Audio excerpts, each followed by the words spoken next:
Hello મિત્રો, વિડીયોમાં તમારું સ્વાગત છે। સૌરાષ્ટ્રમાં શ્રાવણ મહિનામાં શ્રીકાર વરસાદ થઈ રહ્યો છે, ત્યારે મેઘરાજાએ જામનગરને પણ ધમરોળ્યું છે। શહેરમાં સતત બીજા દિવસે વરસાદ વરસ્યો છે। છેલ્લા 24 કલાકમાં સરેરાશ 15 ઇંચથી વધુ વરસાદ નોંધાયો છે, જેના કારણે મોટાભાગના વિસ્તારોમાં પાણી ભરાઈ ગયા છે, જેના કારણે લોકોને હાલાકી ભોગવવાનો વારો આવી રહ્યો છે।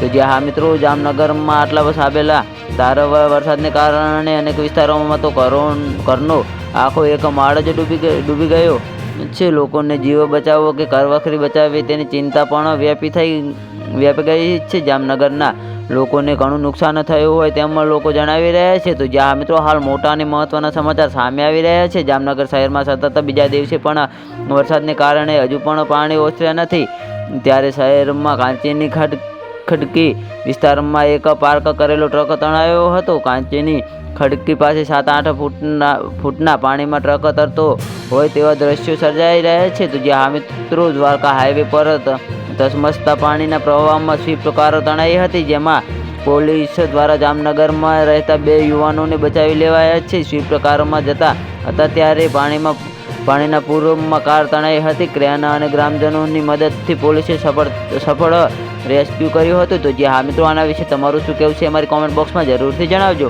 અને ચેનલ પર નવા હોય તો ચેનલને સબસ્ક્રાઈબ કરવાનું ના ભૂલતા। તો વિડીયો પૂરો જોવા બદલ તમારો ખૂબ ખૂબ આભાર।